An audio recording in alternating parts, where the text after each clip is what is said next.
and I will have my vengeance in this life or the next. Happy New Year, everybody, and happy 2021 to Buckeye Nation. Buckeye Bar guys here on Buckeye Bar Talk.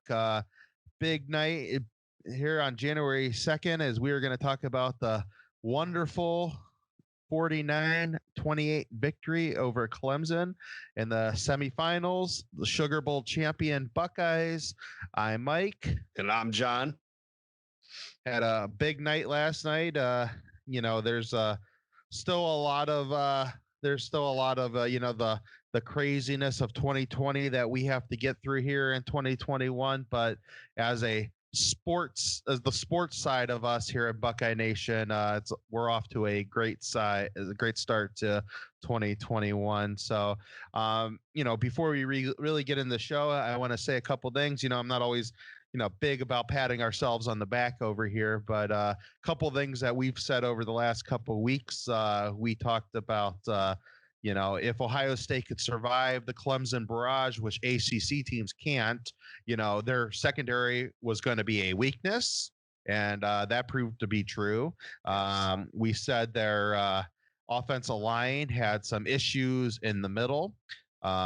And that ended up being true. And then as the game went on, their tackles had issues when there was no more running game that Clemson could do, and there was no more and they had to go deep to try to get big plays.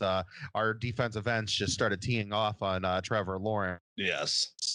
And then we said that even though they had a lot of great athletes, young guys on their defensive line, they were inexperienced, and there was an opportunity there that our experienced offensive line could really manhandle them, and that also proved to be true. So not always big in patting ourselves on the back, but we definitely got a lot of those. So right. Just your general thoughts, John. How do you feel? I mean, it was a great victory. I mean, it's one of the most satisfying wins I've experienced, and we've experienced now a few of them. So I was really thrilled with last night. Yeah, absolutely. I apologize to anyone that had to deal with my tweets, in the middle of the night. Some of them were kind of funny. Some of them were a little hard to decipher. So I apologize on that. No, I mean, I think what you're saying, you hit the nail on the head. Like you and I, there's so many people that they were like, Ohio State's, they're going to do it this year because this is it has to finally happen. And like you and I, we looked at it. I mean, we had decisive advantages where Clemson, could not afford to get bullied around. So I didn't think it was going to get anywhere like that. But, like I had said on the pregame one, my prediction was Ohio State was going to be up 35-24 late, and Clemson was going to score and get a 2-point conversion. So Ohio State had 35 by the end of the half, correct? Yeah. They tied your total score, and they passed me up, with the halftime score. And I said Ohio State would have they were going to be the last team to touch the ball and go ahead 31-28. We were both wrong on that. I mean, they just dominated. And the thing I really loved watching last night's game is that they were up 3 touchdowns at the end of the half, and they didn't give up ground in the second half. They won by 3 touchdowns. Right. And, that's all that matters. Yeah. They were tied 14 apiece in the second half. So what is with these defensive backs at Ohio State, though, that they get these interceptions in the end zone at the end of the game of the Sugar Bowl, and they decide it's a good idea to run the ball out of the end zone? I mean, I know we're up 3 scores, but come on, take your knee. I'm pretty sure I was yelling F it, go for the house, because at least in the last one, Alabama, if there's a disaster that Alabama could still somehow tie the game if they knock the ball out and pick it up. I mean, I didn't right. Take it to the house. Yeah, that was all that was in jest, because I was the same way. I'm like, oh my God, he might actually do it. Like, there was a lane that he could almost have gotten a touchdown with that. So it was awesome. But it felt good. I didn't think it was going to end anything like that, but we were people, I know everyone was really scared about our secondary, and you and I had talked throughout the year, and we said, is this a real problem? It may be, maybe not, because anyone that just thinks that our defense, came out of left field and they had this out of body experience, I don't think they've really been watching that closely this year. I mean, our defense has absolutely dominated a team for at least one half in every game that they've played. Yeah. So I think, yeah, the one thing I want to say about the defense, and I think we'll start off with the offense tonight, and then we'll go into the defense. But the one thing before I really want to say about the defense is that I think out of everything, that is the one thing that them not having an offseason really affected the most, because Kerry Combs is completely new. He's the defensive coordinator. When he was here before, he wasn't the defensive coordinator. So he's going to be calling plays. He's the defensive coordinator. He's got some NFL experience. There's now things I think he wants to bring into this program. And I think he wants to take some stuff from that they did good last year with Halfley. And I would think he wants to intermix it with what he did. But, him and Halfley do coach it a little differently. So he can't just come in, and he kind of had to adapt some to what Halfley did because it worked, but he didn't have a lot of practice time. And this is what the kids knew. This is what they knew from last year. So I just don't think it was meshing at all early in the season. But as the season started going on, they started getting better, and the safety started playing better. And that's been the biggest issue.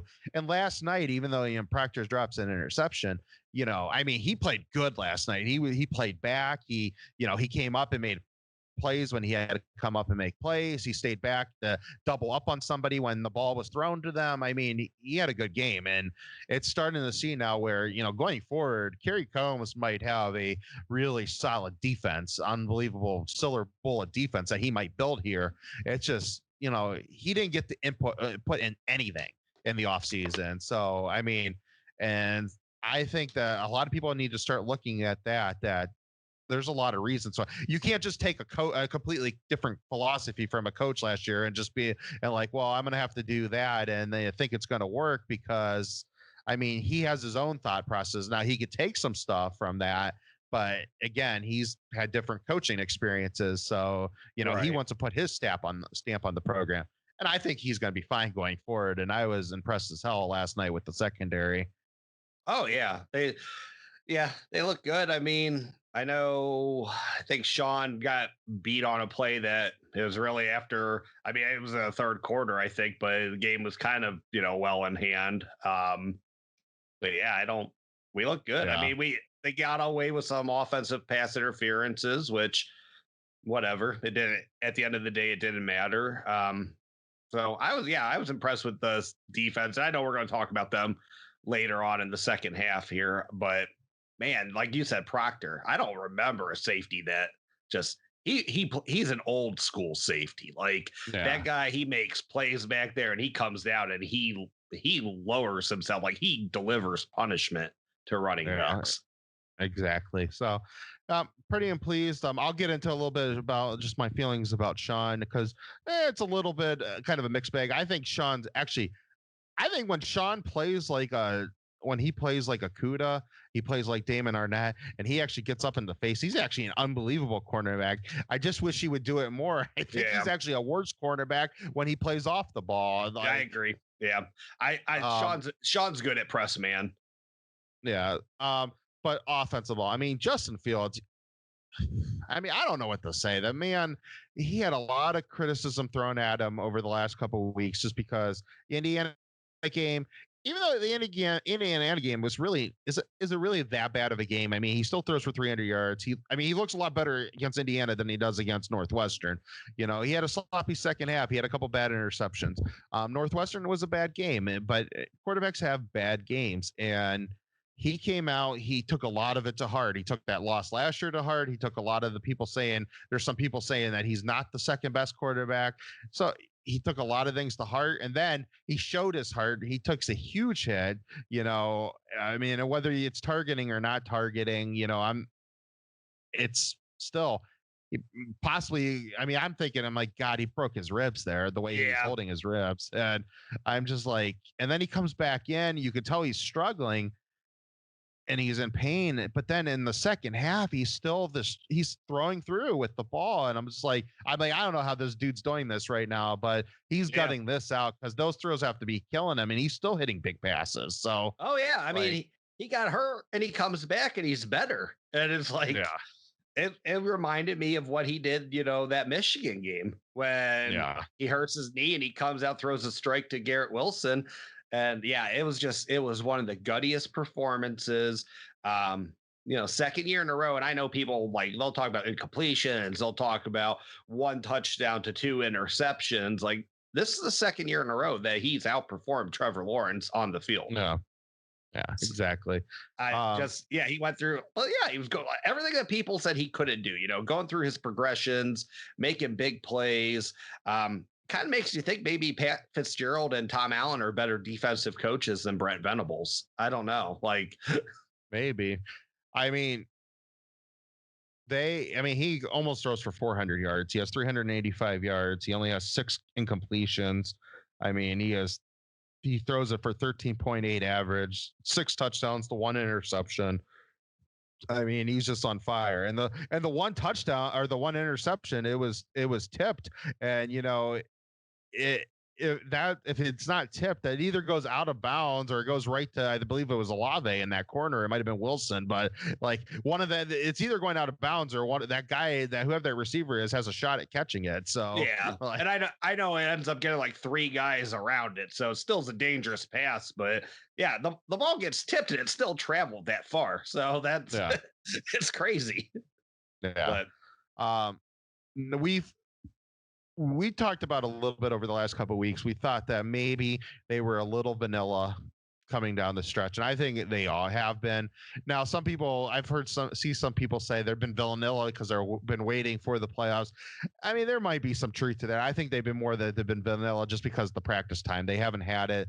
It's been trying just to keep winning and going forward, and then when they would get to this opportunity, then they would hopefully have some games under their belt, and they could open up the playbook a little bit more, use experience. I mean, they still didn't get a lot of games on their belt, but they now have played for a little bit with each other this season, and they really opened it last night. They threw a lot of zone busting concepts at Clemson that, when you think about it, a couple things that really hurt zones. Well, first of all, tight ends can kill zones because, when you think about a zone, you want to find the open parts of the field. Well, who's the best on the open parts of the field are tight ends because, they're the big bodies, they're the big targets, and you got to throw it hard. Fields threw it hard all night.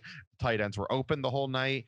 So they ran a lot of 12 personnel, which I was very happy for. I mean, we've always talked about get the tight ends more involved in the game, but I mean, those are the perfect times against a primarily zone team to get the tight ends into the game. Yeah, I believe it's his first touchdown with Ruckert, that misdirection play. That was just a thing of beauty. I mean, exactly. Roll the entire team over to the left and go back against, your body to Ruckert on the other side. And he was all alone. So that was wonderful. The throw to Farrell. I mean, I know there was a guy on him, but Farrell had him blocked out. Yeah. Ruckert makes a hell of a catch after that. Yeah, I mean, Rucker is the better choice on the one that goes to Farrell. I mean, Rucker just standing right at the goal line. I mean, he just has to pull backwards, but I mean, whatever. Fields makes a good throw. I mean, at first, when you first see it in just regular speed, you've been like, that was a lucky catch by Farrell. That guy's right there. But then when you actually see it, Fields throws it to the correct shoulder. He throws it to the left shoulder. The guy's on his right side so Farrell hasn't blocked out to that side, and he throws it strong, and that's what you got to do. And then your tight end has to make the catch. Yeah, hell of a play. And then when you think about when you take receivers, they did a lot of overloading, especially in bunch trips formations. Those kill zones because you almost have to play that man up, because when you're running a bunch trips like that, usually you have one guy going out, you have usually one guy going across the middle, and then you have one guy going deep. And the problem with the zone is that could come from any of the 3 positions, those 3 different routes. And the guys going deep against a zone, if you get those guys into the seam, and they they go running by those guys. I mean, those could be easy touchdowns deep, and they were just thrashing them deep. And then on the ones that they weren't overloading the side, they ran a lot of 4 wide receiver sets at those plays. And again, they were going to the middle seams, and that's where you beat zones and you try to beat them deep. And they got it. They got it. Yeah. Ran the ball very well. I think Sermon ended up with over 30 touches for the day, almost 200 yards right there. And he did a lot of, what you and I had talked about also, that Clemson, when they come at you crazy, they leave that running back open, and Fields was very quick to check it down and get it to Sermon. And he made the most out of his plays. When he would get the ball, he would, whether it be handoff or receiving, he'd get his yards after catching that ball or after the touch. So he made the most of what he had to do. Now, I know he hasn't got like a touchdown or anything. Have you ever seen a running back like Mayan Williams, though, make the most out of 2 touches per game? Like, that guy looks so good. I know he only gets the ball, just give Trey like a little spell so he can sit down. But oh my gosh, and he looks more impressive each game that he plays too, even if it is only 2 handoffs. It'll be interesting to see how they play him next year, considering you got the 2 freshmen coming in too that are, going to be out of this world. But yeah, I was impressed with his running. I mean, just to get a spell for a couple plays, and he ends up doing fine. And he actually has on the play he falls down. I mean, he actually has the right cut. He sees the opening. He just feet slip out from underneath them, and I mean, he could have easily. I mean, that could have been a 40-yard run right there. I mean, because he had a complete opening. Sermon, going back on Sermon, where he scores the touchdown, the play before that drop down, and I mean, he just. Well, I think it was like a 50-yard reception, and they get him into position, 30-yard reception to get him into position to run that touchdown, and then that 30+ yard reception, and then he does a 30+ yard run the next play. Like, and that run was just beautiful. I know that the offensive line completely set that up. I mean, I shared a picture of it on Twitter today that, it's from the behind Sermon's perspective. And you just see, it's just literally a lane open to the end zone. And in his vision, he can see the end zone perfectly. There's nobody there. And I'm just like, I mean, that's just what you're perfect for a running back is like, oh, yeah, when you can look through a hole and you can see that all you got to do is just run fast and you're going to score a touchdown. And like I've said, Brian Brissy and Miles Murphy, like those guys are great and they're going to be so good as they get older. But oh yeah, exactly. I think you and I mean, we had said it, and a lot of people had said it. They're kids. Like, they're going up against guys that have been in, whether it was Harry Miller, Matthew Jones, Paris Johnson got in there. I mean, I know he's a kid too, but you're talking about going up against like Matthew Jones. Like, people are scared because he's getting his first start or second start, but the guy's been at Mick Marotti's, weight training he was a workout warrior before, but he's been in that weight training for 3 years now. And I mean, and it just showed. And, he's been on Stud's line for 3 years. So it was next man up, and he did fine. Like, but yeah, those guys are going to be great. But I just knew, like, being that young, I knew we had a chance to really get to them. When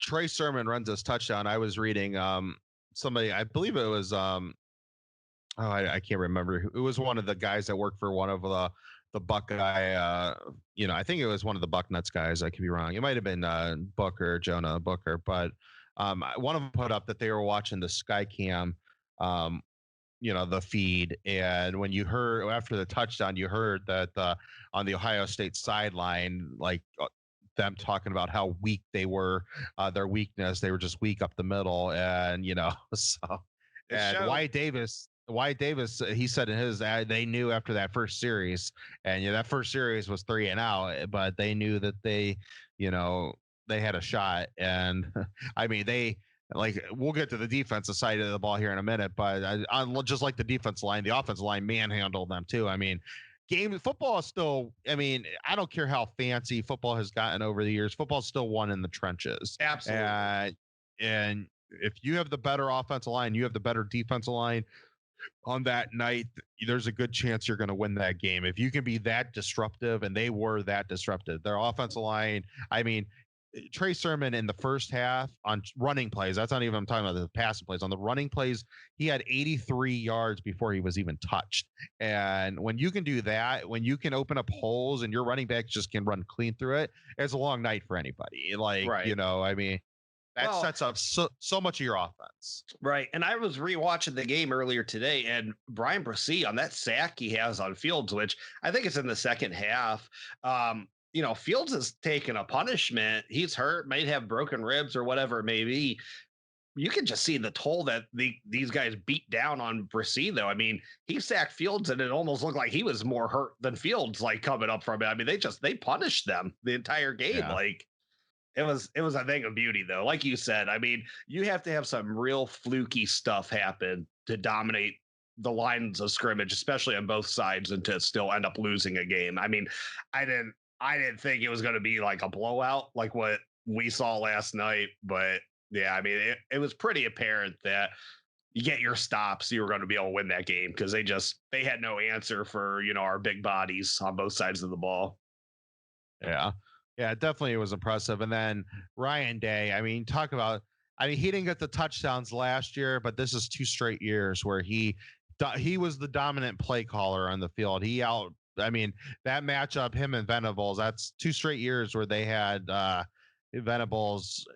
I mean, Venables' defense was a little bit better in the second half last year. I know it dropped their yards per play down some. Part of that also has to do with Dobbins' injury last year, but Ryan Day, anything that Venables was trying to do, that Ryan Day had an answer for it very quickly, and they were smoking them. Yeah. Well, I mean, last year you got to a point where they were down 2 points coming out of the half. So you know what? It's great to kill what people do for adjustments. Go up by too much that it doesn't really even matter. So they come out up 3 scores this time. It was a thing of beauty. Yeah.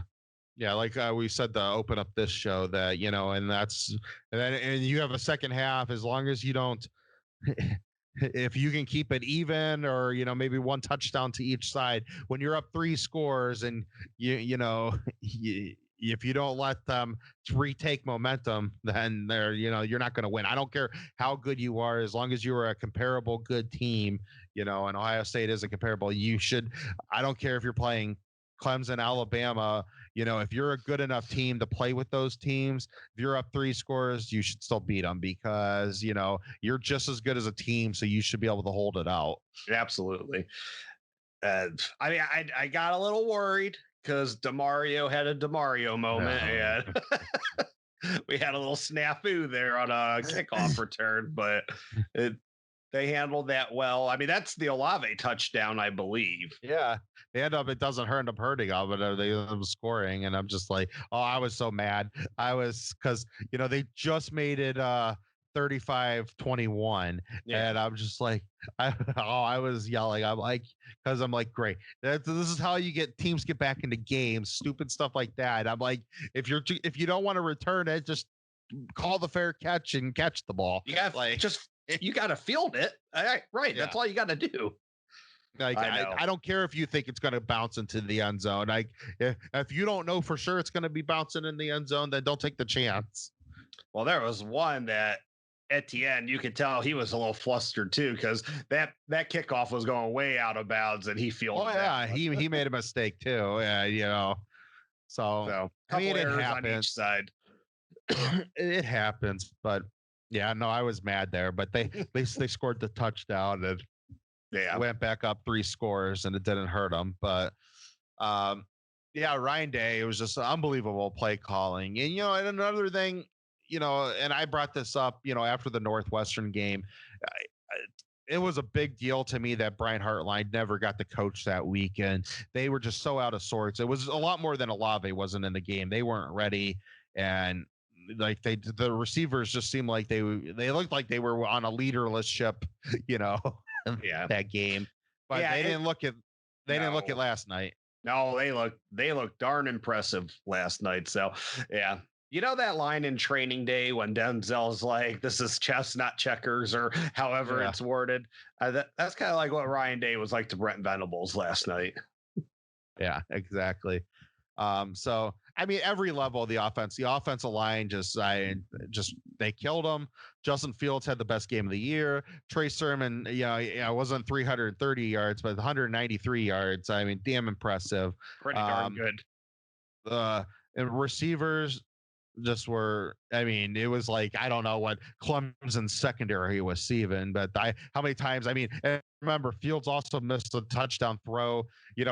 Garrett Wilson, he underthrew him and he put too much air on the Garrett Wilson's one that got them down there I believe that was the second touchdown. And then then he misses Olave later in the game for another score. So, I mean, they were literally running by those guys like it was nothing. I don't know if it was like flashes of lightning coming by them, but they was like Olay and letting them run right by. And so they did not do well in the secondary. And I think you and I both pointed out that was somewhere we felt like from what we have seen in previous games that was really something that could be exploited. Yeah, definitely. All right, so on to the defensive side of the ball. The defensive line killed Clemson's offensive line. Like, I don't know how better to put it. They were, especially in that second quarter, when they really started ratcheting up the pressure, they were bringing blitzes, but those four guys were getting off their blocks, and Trevor Lawrence didn't know where to go the ball. And Ohio State brought both corners up. Like we said that again, before the game, bring your corners up, put them on islands, and then figure out whatever you have to do in the middle of the field to make sure Lawrence can't beat you in the middle of the field. And they did that. And he had pressure in his face. He was flustered at different points. He didn't know where to go the ball. He wasn't escaping like he was escaping last year. They had guys waiting for him, and they were gang tackling, and it was just a thing of beauty. And they shut Etienne down. They shut him down. I mean, there was no runs. I mean, I believe they have like 20 something yards rushing. 40, 44. Yeah, I think they both had 20 something yards, and like it's just crazy. And they had a much better game plan, for the middle of the field. And those two middle defensive tackles, because Pete Werner and Tuff Borland had so many, and Baron Browning too, they had so many plays last night, and that is strictly on Garrett and Togi. They ate up the middle of those guys. Unlike Ohio State's offensive linemen that were getting to the linebackers, those guys weren't getting to any linebackers. And they were able to be linebackers, and they were making plays because of that. I feel like we kind of gotten robbed of Justin Hilliard over the last couple of years, because he made so many plays too. That guy's balled out for 2 games. Like, I just, man, I wish he could have stayed healthy, because really, like, I feel like we got robbed of him. But I wonder if he'll come back. He could come back. I mean, he could play a 7th season. They asked during the press conferences, Jonathan Cooper, they were talking to him earlier in the week, and he was up, and Justin must have been the next one after him. And like, Jonathan, do you think you'll come back for 6 and Justin 7? And he starts laughing. And he's like, Justin, you want to come back for year 7? And he's like, no, I don't think we're coming back next year. But yeah, it was pretty funny. Yeah, I mean, it would be interesting. We got so many linebackers coming in though, and we already have a full room there, so won't be a terrible thing for him to go. But man, it's just, he seems like he was going to be special. He really does. I mean, when you look at him the last couple of games, now that he's actually been healthy, like, he is special. Like, he's playing like the 5-star linebacker he was when he came in, and it's just, he's not a bust. His issues were that he's just got a lot of injuries, and he was hurt a lot. I mean, he had some big injuries too, and the fact that he's still able to play, I mean, he could have very easily have gotten a hardship and just finished out on his scholarship and been done with it. No, yeah, he kept coming back though. And man, like you said, defensive line though, they just dominated. They ate all day. Big Tom ripped Trevor Lawrence's arm off that ball though. Strongest guy on the field, man. You're not holding on to that ball when Big Tom wants it. So yeah, it was So impressive, though. Just complete domination on the front seven. And then as that second half was going, you keep continuing, and they could no longer try to do their little drop down passes, and NTN was completely taken out of the game. Jonathan Cooper and Tyreek Smith were just like, unbelievable, just coming at him. And, they were really embarrassing their right tackle. But even Carmen Jackson, he had to deal with a couple. Tyreek Smith got a sack over Jackson Carman. I think he might have even knocked the ball loose too. I mean, they recovered it, but yeah. Lawrence was out of sorts last night, and I put on Twitter. I mean, like, in all seriousness, because I joked around a lot over the last 2 days, but that was probably the least impressive 400-yard passing game I've ever seen. Like, oh yeah. I don't know. I don't remember if Dwayne ended up with like 400 yards against Purdue, but it was just kind of like that. Like, it never really mattered, like it was, you might get 400 yards, but Justin got close to 400 yards and his all mattered. Like, yeah, exactly. Lawrence's is like, we'll give you all these yards. That's fine. We're beating you by 3 scores. I mean, the majority of Lawrence's yards came in their first 2 touchdown series, and then late in the game when they were really needing the throw to try to get back into the game. So yeah, the defensive line, again, just like the offensive line, they manhandled them. And again, like I said, if you can manhandle teams in the trenches, I mean, you're going to win games. And that was just how it looked last night. And, that was a physical style of football that even a team like we're going to be playing in Alabama that is better than Clemson, they, trust me, they're going to take notice of that, because that is the physical style of football that can beat teams, and they can beat Alabama, and they're going to have a shot at beating Alabama if they can duplicate that performance in the trenches. Right. That all depends. Does Nick want to go old school? Does Nick want to, make this a smash mouth game? I know he still has the pieces to do that. Alabama still recruits, big NFL type guys. Like, they absolutely could go, face to face with Ohio State. I don't know if they can sustain it over 4 quarters, but I don't know if Nick wants it to be that type of game again. Yeah. So we talked about the linebackers just running free, but you know what? What else did the linebackers do good? Like, they didn't kill us in the pass game, and that was issues that we've had over the last couple of years at different times. That sometimes those guys would get lost at different times in the secondary. Not last night, and they were, again, just just unbelievable. They had a great game, and you know what? They had a lot of they were really playing before that, because they've had a lot of criticism thrown at them. And Tough Borland was phenomenal. Browning was phenomenal. Justin Hilliard was phenomenal. Yeah, I mean, Hilliard had some big hits on some on NTN on pass catches. Yeah. And Pete Warner was just all over the field. Like, I talked about that. That's who I wanted to be all over the field. He was all over the field. And I mean, just completely impressive how they blitzed Lawrence, and how they stopped the run, and then how they, were in pass defense. It was really impressive. I mean, secondary just stayed disciplined. I know second drive when Clemson has to punt it, I think Proctor makes a mistake there. He kind of bites, and tight end goes free, but Lawrence misses the throw. First drive, of course, on the touchdown, Browning takes a bad angle and lets Lawrence beat him to the outside. But were you a little surprised? I mean, I guess I wasn't, because I thought so much of the game was going to be like Ohio State needed to stop stuff in the middle of the field. Were you a little surprised the first series, how they try to attack Ohio State to the edges? Or, I mean, I guess I wasn't when I thought about it. I'm like, that's really probably going to be their only chance, is get past those. Yeah. Ends. I knew they weren't going to do anything against Ohio State, at least in the middle of the field against the defense.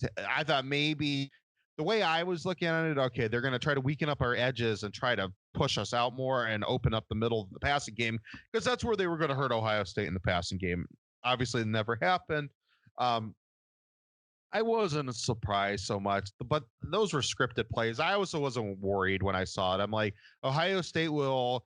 I'm like, when Fowler and Herb streaked, they were talking, and Herbie was like, this is where you attack Ohio State. I'm just like, Ohio State is very fast. I mean, Pete Warner, Justin Hilliard, Browning, these guys aren't gonna. You're not. They'll get to those edges, and on a scripted series, okay, and if it keeps up, then I'll start getting worried. But it wasn't like that, much longer after that. And they tried to get to the outside a couple different times, and they were shut down pretty fast. And so no, I wasn't worried so much. But I mean, it was an interesting thought process. I think what they were trying to do, I think they were trying to open up the middle of the field, and you do that by getting to the outside because that forces Ohio State to widen up their defense. Yeah. I mean, if I would have told you Trevor Lawrence was going to throw for more than 100 yards than he did last year, I just going into the game, like if I was like, hey, this is what's going to happen, would you in a million years say, okay, Ohio State's going to win this game by 21 points? Like, no, I know you got to take into context, how he got those yards. Like you said, it was right at the beginning, right at the end, nothing in the middle. But it's like, if you say he throws for 100 more yards than he did last year, I'm thinking one of two things: either Ohio State just got completely blown out, or it was a crazy shootout, and it, like the 13 game where it just kept on going back and forth at a point. But not that they became one-dimensional, and out of necessity, he had to throw for 400 yards because that was their only hope of doing anything. I mean, and we talked about it, Travis Etienne. If you get a body on him, he's not that strong of a runner. Like you can take he goes down. Yeah, so and that's 2 games in a row that he has not done anything running on us. Now, of course, last year he had reception, so I'm glad that they took that away this year. But yeah, I was just very pleased because everyone thought, that he was still going to be so, tough to deal with in this game. Ohio State had a hell of a game plan for him. I mean, I don't even know what else it was like funny. They kind of like, it seemed like they kind of played with 2 different spies. It was like somebody's watching NTN and somebody's watching Lawrence. And it's like, it seemed like when both of them when Trevor tried to make a play because there was nothing there, like somebody was waiting for him. And when, somebody was, they were hitting NTN hard. Like I noticed a couple times, I mean, he got off a couple times and made some decent catches, but they got up there and they tackled him, which is the big thing with him. But a couple of those plays when he would take on blocks, like they made sure he felt the block so he couldn't get off the ball. And I think that was, again, the kind of the game plan is, like you said, he's not the strongest person in the world. So if he's going to throw a block and try to get off the ball, then make him feel that block so it knocks him off, his level. Oh, yeah, exactly. Knock him off course, but so he doesn't peel off that block. And yeah, I mean, it was a thing of beauty to watch it, though. I mean, they had no answers for what Ohio State wanted to do to them defensively, and they stopped what they had. And again, coming into it, you and I said, Justin Ross, T. Higgins, they're not on the outside there. They don't have imposing bodies that, I mean, you have imposing cornerbacks though, so keep them on an island, let them bump those guys, trust them, but you didn't need to focus, like you didn't have so much of your attention getting taken away like you did last year because you had those big bodies on the outside. So this year you really just focus on Amari Rodgers and just keep everything in the middle of the field and don't let Etienne or Trevor Lawrence run all over you, and they handled themselves very well. Yeah, exactly. Now speaking of the secondary, so we'll bring up Shaun Wade first because I kind of mentioned it at the beginning of the show. I wish Shaun Wade would play more press coverage more because I think he's a better corner pressing the ball than I do when I think I don't know. I think he has a hard time gauging, his steps when he's far off the ball further.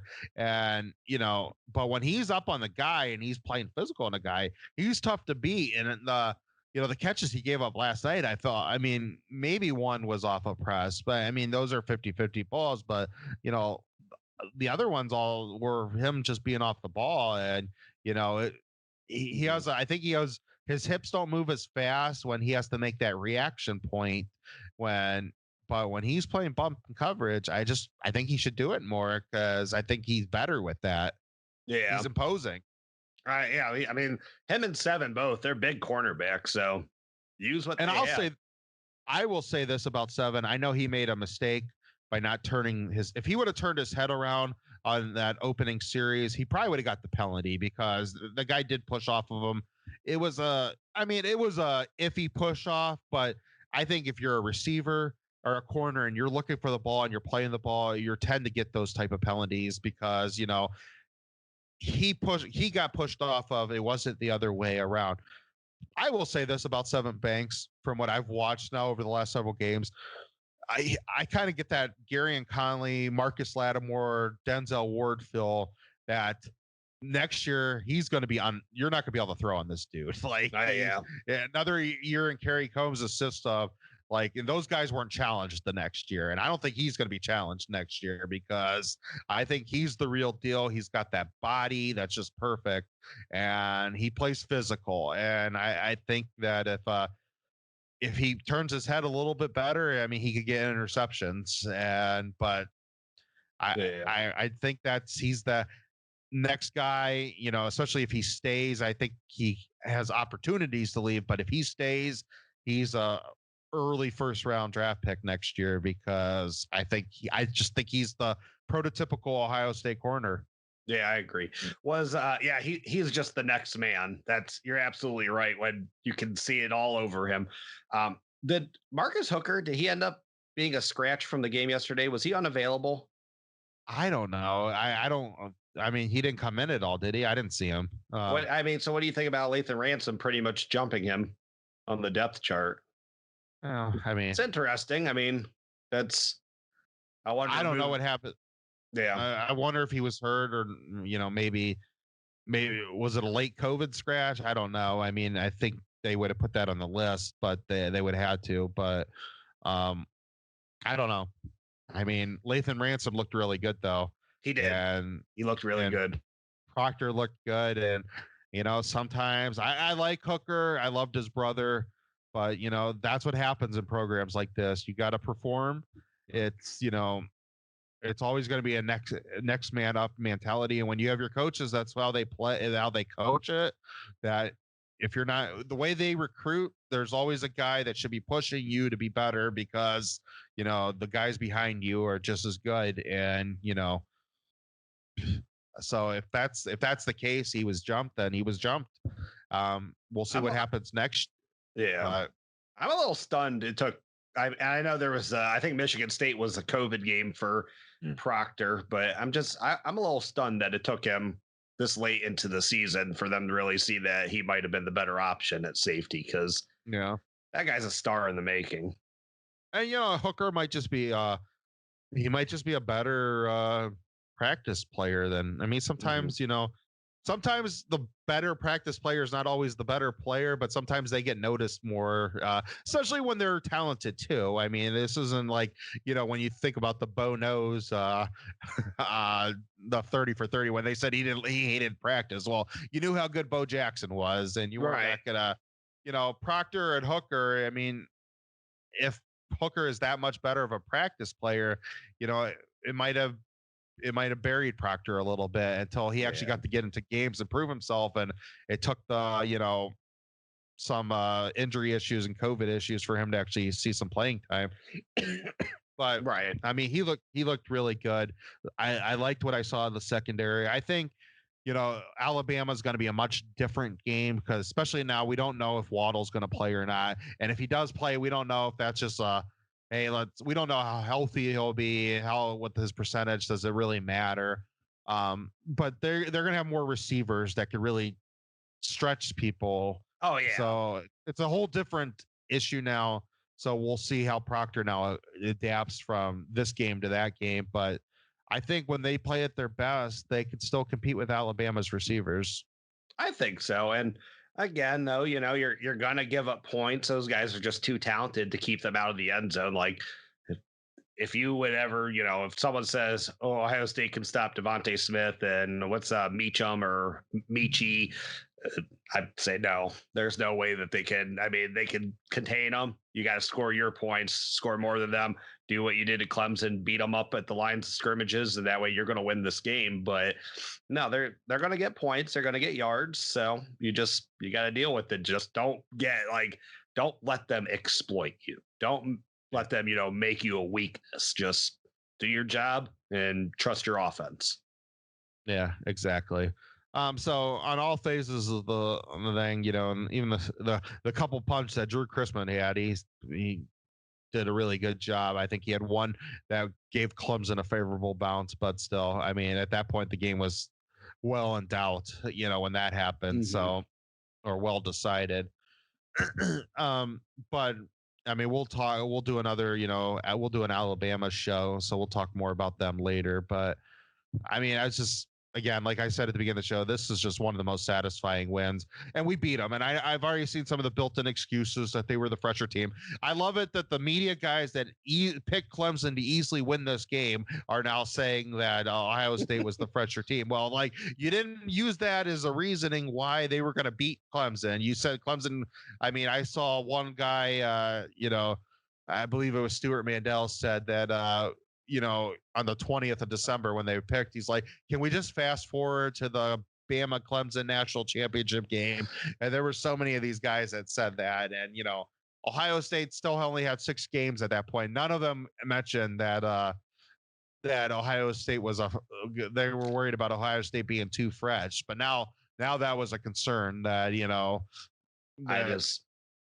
I mean, we went over it when we did our show the other day when, I was talking about what Ohio State's done against teams' rush defenses, that they've pretty much doubled what everyone's season averages were, what defenses were giving up. And same thing. I mean, I think Clemson was giving up about 99 yards a game, and we ran for 250. So, yeah, that's just what we do. That's what that line can do. And anyone that didn't respect that offensive line, like, you didn't watch the tape this year. If you thought that, just because people have tiger paws on their shoulder pads, that makes it, or on their helmets, that means they're going to win as soon as they touch the field. Yeah. Like, I mean, you think we about had what a our decided advantage in the trenches in that game.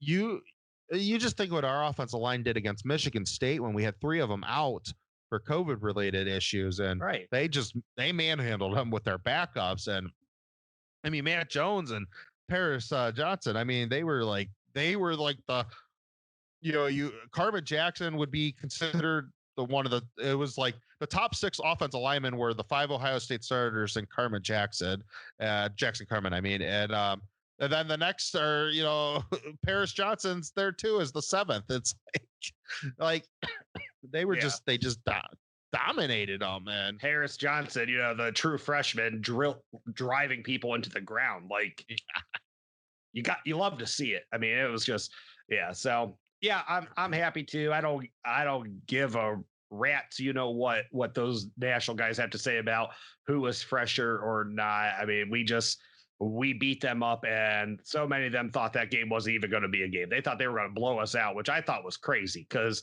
I thought it was going to be a close game. I certainly didn't see a blowout going the other way, but to think that Clemson was just going to like bury us by 3 scores, just because, you got to look into stuff a little bit more. Just because you have Trevor Lawrence on the field, you got to look at what the competition that he's done, what he's done against. And Notre Dame isn't Ohio State. Sorry to tell you, they're not. So yeah, exactly. And then the other thing I'm seeing is people talking about their play caller being out. And we talked about the other Trevor Lawrence is a veteran. He's played now many years. He's won a national title. Dabo Swinney's been the head coach of this team forever. That guy that was calling plays last night's been there forever. Right. Like, I'm sorry, you're not using that as an excuse to me. I mean, we've had our head coach out this year. We've had our receivers coach out this year. We've had defensive coaches out this year, and we've won games. So you're not going to come here and tell me that, that's just that's a built-in excuse. I mean, everybody knows that could have happened. It did. You should have you should have been prepared for it. Well, Dabo said they prepared for it, so he didn't seem too concerned about it going into the game. Yeah. So, I mean, and that's snarky SOB. That was, and like just some of the other stuff he said, even more than him ranking 11th and then him trying to walk it back. Well, I didn't rank anybody with that didn't play 9 games, even though he said 2-3 months ago that games didn't matter because how many you played, because nobody knows how many games everybody's going to play. But now suddenly 9 is the arbitrary number. Right. I know. But and then he makes the comment that they don't have much to look at. They only played 6 games and they'll be fine. I'll be like, he got everything he deserved last night. Yeah. I mean, I think you and I brought up that point also, that there's not much to look at exactly there. Who knows what Ryan Day put on tape this year? Because you had 6 games at Ohio State. I don't think they ever really had to dig too deep to win any of those games. They didn't have to go crazy. Like, once they found out that they could just run on Northwestern, that's what they did. So, and that was worse for Clemson at that point. Once you realize, like, great, they have a good running game that we haven't got to see in all years. Like, now I got to actually start preparing for that. Like, that might have been the final nail in the coffin for Clemson when they realized, like, great, that's they might have found something that they didn't realize they had.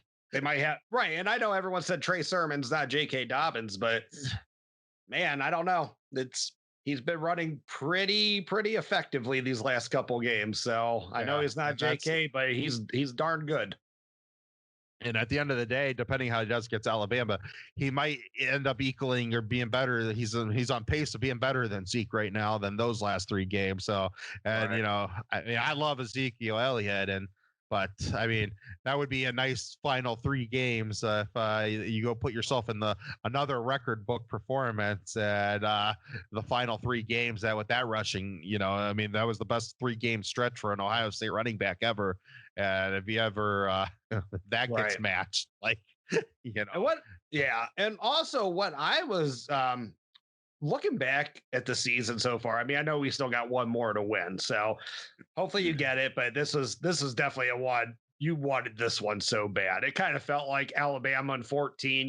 That anything after that's just like a cherry on the top. But of course, you want a national title, especially going to go against Alabama now.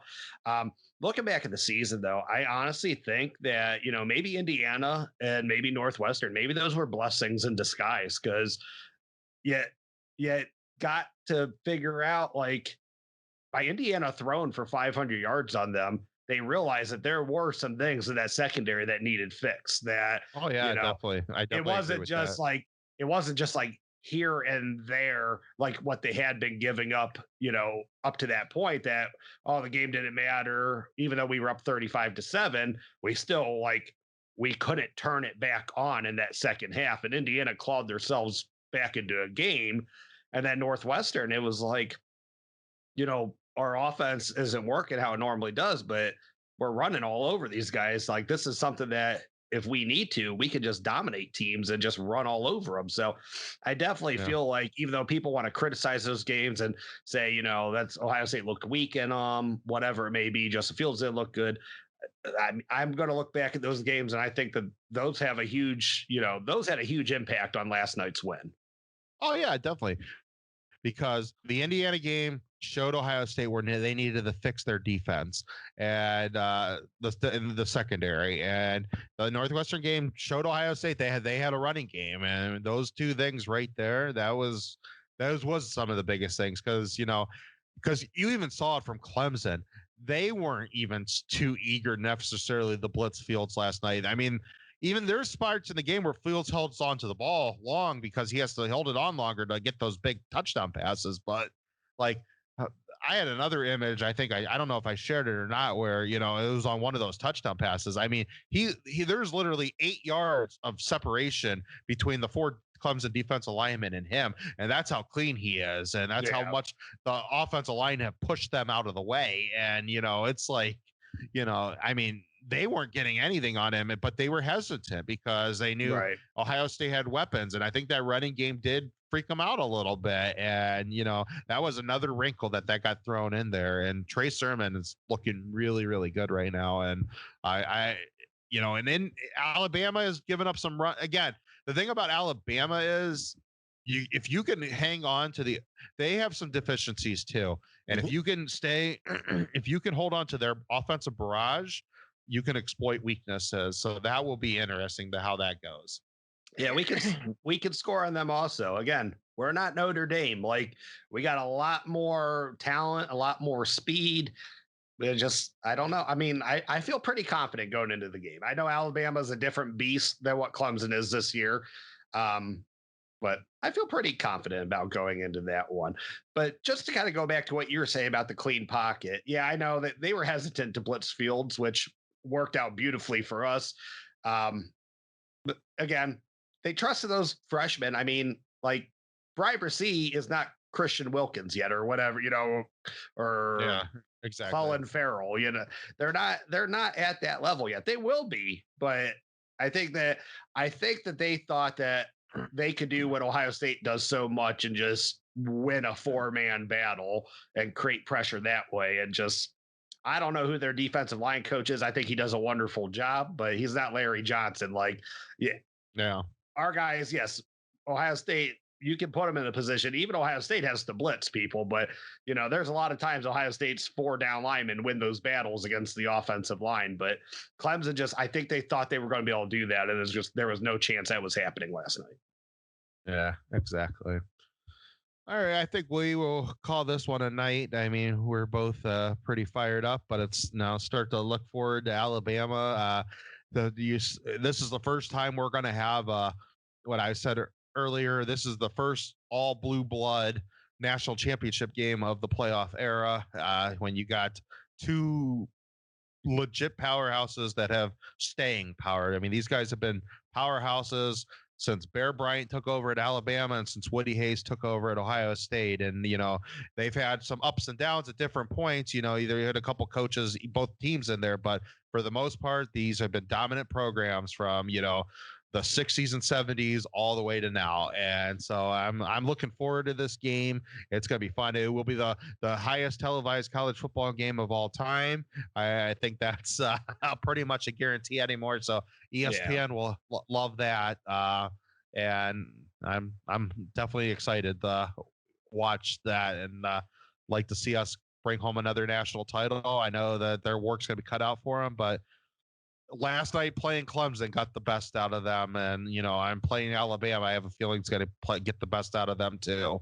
So before signing off real quick, did we mention that we had a 5-star boom earlier today? Oh yeah, we did have a 5-star boom. Singletary, he's a cornerback. Yeah. Best cornerback and or the highest rated quarterback that we've gotten since Jeff Okuda. So yeah, number 10 player in the country. So I saw earlier we out of the top 40 guys right now rated in the country, 10 have committed for 2022. We have 5 of those guys. So. I saw. Yeah, I know that it's just they're on a different level. I'm glad to see that Kerry Combs, didn't lose a step when he, came back. That he's still getting these top guys too. So that's awesome to see. Yeah. So keep on bringing in the talent. I have a feeling that if with the talent we're getting, Ryan Day's offensive coaching prowess, that this one's not going to be the only national championship game we're going to be in over the next several years. I hope not, because I feel really good about this team moving forward. Texas A&M's up 10-6 in a barn burner right now with North Carolina. So yeah, I'm watching that. I got that game on right here. I've been watching in front of us. So we will sign off and we'll go watch that game. But so it's good watching these January 2nd games being happy. So I know. And, last year, I like watching the bowl games as much as I can. Last year, I didn't even turn on a game until the national title game after that Clemson loss. I was just that was just ripped away from Ohio State last year. I couldn't watch any of the other ones. I watched the national title game, but I skipped everyone in between those two. But yep, let's sign off. That was a good show for tonight. So thank you everyone for stopping in. I'm John. And I'm Mike. OH. IO. Well, thank you for watching here, the Buckeye Bar guys here on the Buckeye Bar Talk network. Please subscribe to the network, and when you get the little notification bell, just hit that. Hit all notifications. That way you will get alerted when all the new episodes come up. Comment, like the show, and we hope you join our community. Come join our bar. Like, comment, share, I'm John. That's Mike. We'll see you guys next time. Thank you.